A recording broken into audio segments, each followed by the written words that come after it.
Now on CoastTV News. Housing for the homeless. They need to be put into apartments. How a meeting in Georgetown today addressed supportive housing locations. Shelter shift. So just the safety of knowing that you're in this building. Tharros Tent Village closed for the season. How Code Purple is bracing for a surge.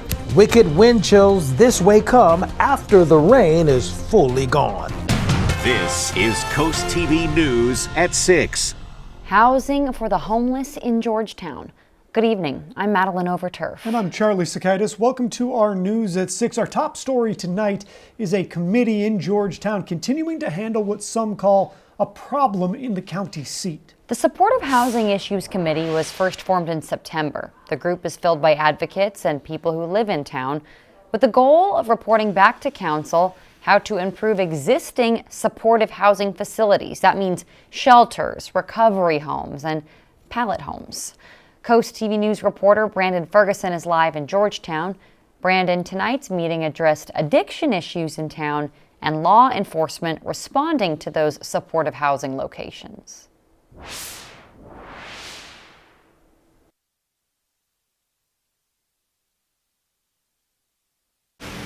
Some of the unhoused population in Georgetown call these supportive housing facilities home.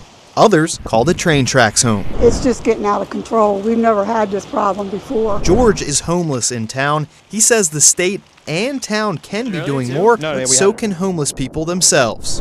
Probably try to help them, get a little building, fund for them and stuff like that, but they got to be willing to help themselves too. The Supportive Housing Issues Committee was first made in September, with the goal of looking at existing supportive housing facilities and how they operate. In addition to the 40 units at the Springboard Pallet Village, according to town manager Gene Dvornik, there's 35 to 38 supporting housing units like this sober living one. Donna Bundick has lived in Georgetown her entire life. She says existing supportive housing types like shelters and homes should be upgraded. Not these pallet, villages and stuff. They need to be put into apartments or something, not just a makeshift home like that. The committee has been given 6 months to study the needs of housing within the homeless population to report back to town council. The committee is requesting for their next meeting for a 15-minute presentation from 3 organizations here in Georgetown to state their services. Those organizations are Love Inc., Recovery Cub, and First State Action Community. Live in Georgetown, Brandon Ferguson, Coast TV News. And growing concerns over homelessness in Georgetown came to a boiling point during the October 13th Town Council meeting, where people who live in town spent nearly an hour describing safety issues they say is tied to aggressive panhandling and activity in public spaces. That frustration is also spilled online. A Facebook group called Make Georgetown Great Again, which has more than 3,000 members, is demanding that the Georgetown Town Council take action. This brings us into our Coast TV poll for the evening. We want to know, what should be Georgetown's top priority on homelessness? Let's take a look at the updated results from last news hour. 48% say affordable housing, 19% say public safety response, 22% say mental health support, and 11% say more recovery homes. And Raymond from Greenwood voted for mental health support and said some people don't understand how to get help. If you haven't voted yet, you still can do that, or leave us a comment at coasttv.com or our app, and we'll be updating you tonight at 11. In Lewis, just days ago, Tharros Village sat here on the site of the old Troop 7 building off Route 1. The village served as home to 28 homeless men and women.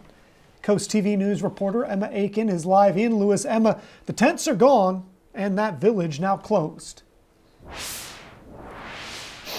Charlie, now people that were sleeping in those tents can sleep here. I'm at St. Jude's Church in Lewis, which can sleep 14 men a night. If you look behind me, you can see the cots here lined up against the wall for people to sleep as this shelter opens at 8 p.m. tonight and all the nights going forward. And for the women that were once staying in Tharros, plus others, it's the same situation over at a church in Rehoboth Beach, and it's all part of Code Purple at the Cape. And volunteers with Code Purple at the Cape say they expect the demand to increase as the weather gets colder.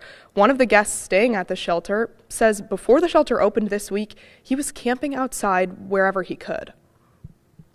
You feel better. That's important. person to know that you could go inside of a place with a roof over your head to be a little bit more safer than being out on the streets and sleeping on the pavement streets.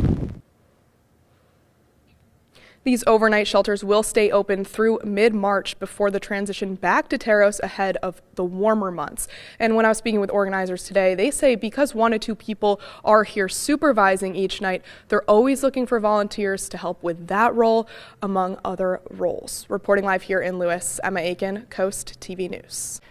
As we take a live look outside into Milford, all eyes on the weather as our First Alert Chief Meteorologist Paul Williams joins us. Right now, the wind chills have dropped dangerously low, but now they're expected to go even further. Let me show you what I'm talking about. The wind chill tomorrow morning. We'll wake up to it feeling like 22 in Millsboro, 21 in Georgetown, Allendale, and Milton. That's for Wednesday.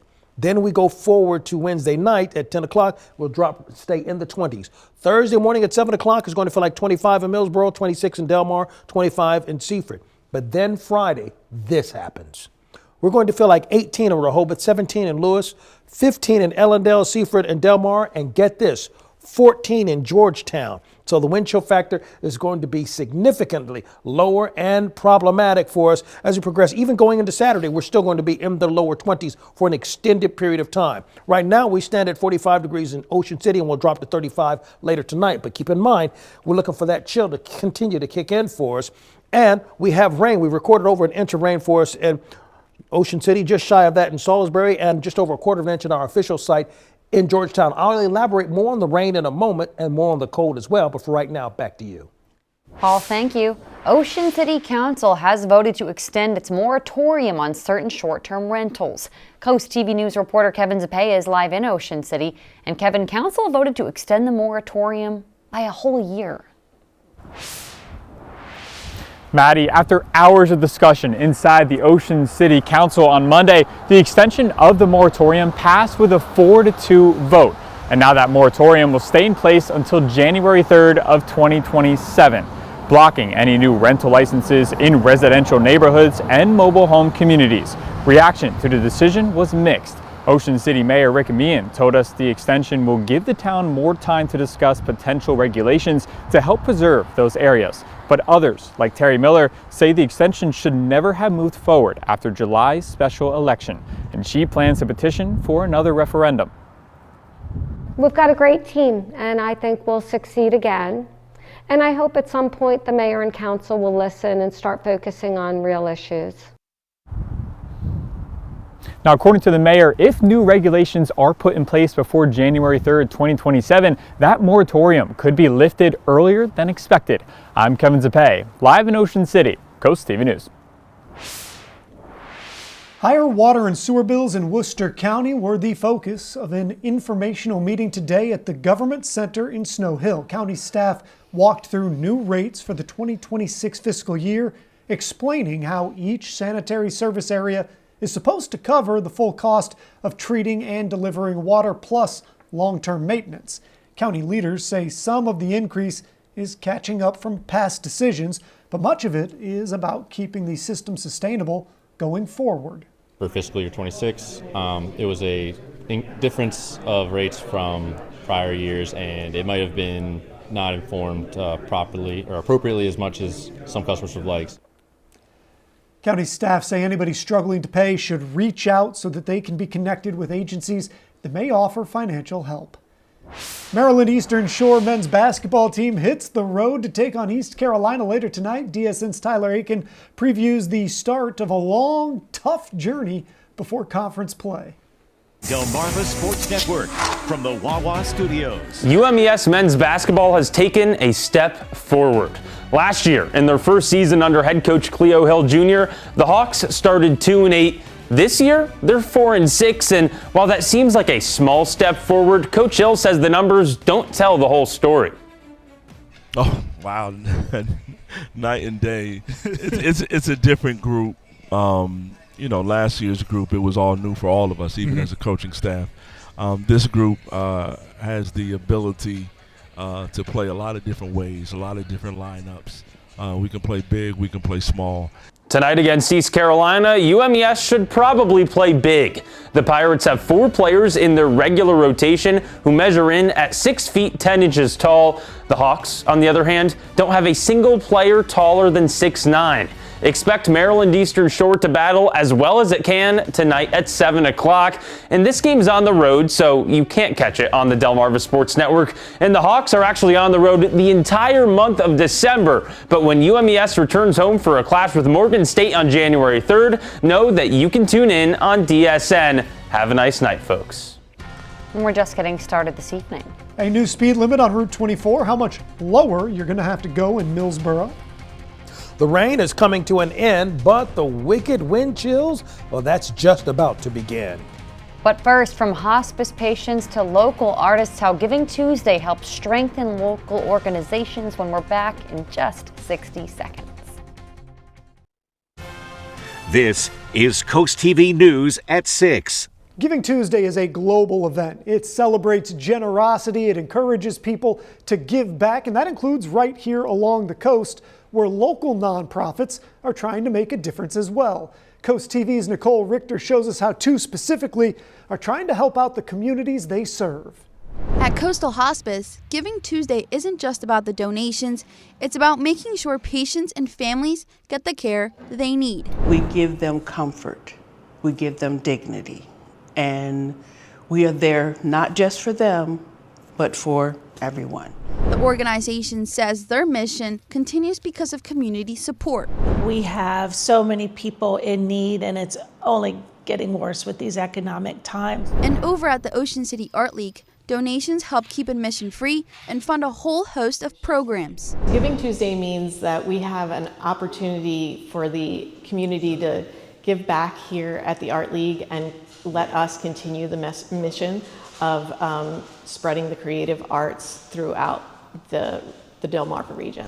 The Art League says not only does it help keep these programs free, this money helps keep their doors open to people who rely on community support to share their artwork. The arts are so important because it gives people, children, adults, the opportunity to have a safe creative space. For both nonprofits, today is a reminder that generosity ties our communities together, helping to provide care, comfort, and creativity across the coast. On Giving Tuesday, both organizations say that even the smallest donation can double the impact on how they provide services to the communities. For Ties That Bind Us, I'm Nicole Richter, Coast TV News.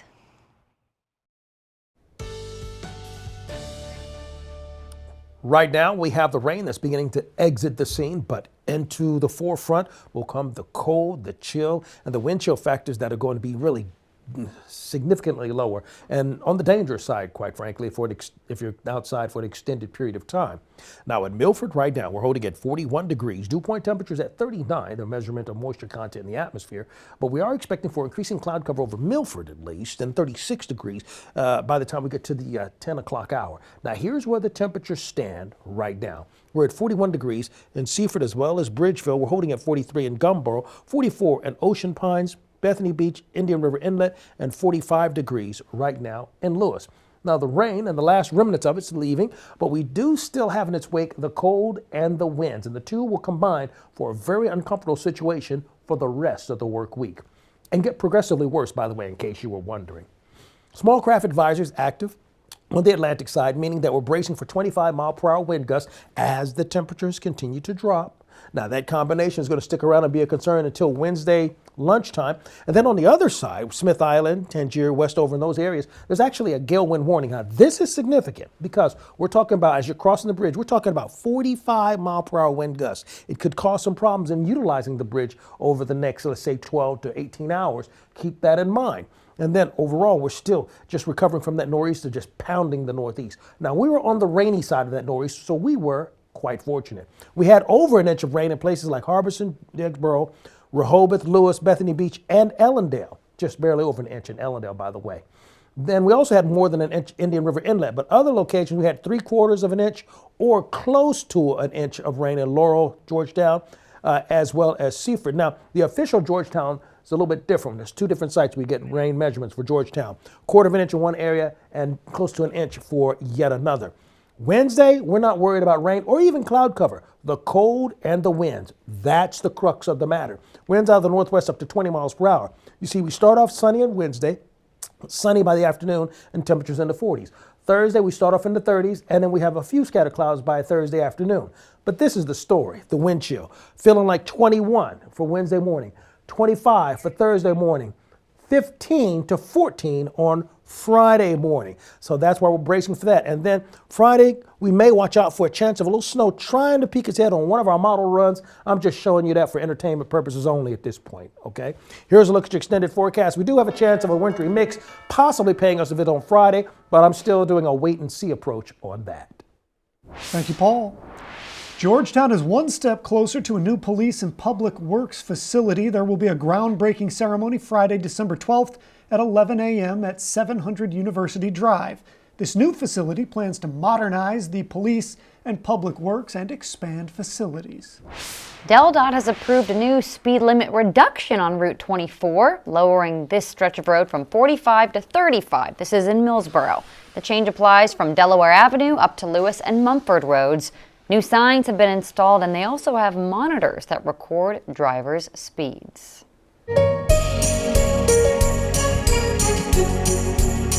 This year's Bless Our Children campaign, it is in full swing, but as you can see by our tree, we still need some more cards, some more donations to make sure that every child has a present to open Christmas morning. We've got a new one here. The front says Silent Night, Holy Night. We've got a nice snowy background, and this has been sent in by Cora Bergen of Ocean View, Delaware. Thank you so much, Cora. Businesses can help by accepting the Shell Brothers Challenge of donating at least $1,000. And if you want to help send a donation in a holiday card, we might just read it on the air. Send a check or money order to the address on your screen or donate online at blessourchildren.org. And we've already raised over $170,000 to help children and families this holiday season. Again, thank you to everybody who's donated. The holiday season is here, and so is the return of our holiday house. Charlie has to stop to listen to the music. And hey, let's show you a nice picture here. It's a beautiful front yard display sent to us by Joe and Linda from Long Neck. That's really nice there. I like the reindeer. I like the kind of like a garland they have. It seems like a lot of work went into this. I always appreciate the effort, gang, so I really appreciate this one. And please keep sending us your pictures and videos. We want to see how you're decking the halls all season long. Send us your photos and videos to coasttv.com/holidayhouse. We'll be right back. In Salisbury, we're holding at 42 degrees, and we're going to drop down to 36 with partly cloudy skies by 10 o'clock. The rain's leaving the premises, but we still have breezy conditions along the shore, watching out for 25-mile-per-hour winds along the Atlantic side and 45-mile-per-hour winds throughout the Chesapeake Bay area. That being said, here's a look at our umbrella giveaway winner, Rick Price of Easton. Congratulations, courtesy of Paul Davis Restoration Home Remodeling. Keep up with your forecast by calling our weather line, sponsored by the law offices of Bruckstead, Mandalis, and Federico. Here's a look at your exclusive 10-day forecast. Bottom line is it's going to continue to get colder and colder, and for Friday morning, right now we're looking at 14 as the wind chill factor. Don't be surprised by the end of the week if we're talking about 9 or 10. I don't love that. You know, two of the people at this desk have lived in Alaska. We are not very excited to see that weather follow us down. And the one from Mississippi didn't sign up for this either, just for the record. Thanks, Paul, and thanks for joining us here at 6. For more news, more local weather, download our Coast TV News app. The NBC Nightly News is up next. And we'll see you later tonight for Coast TV News at 11. Have a great night.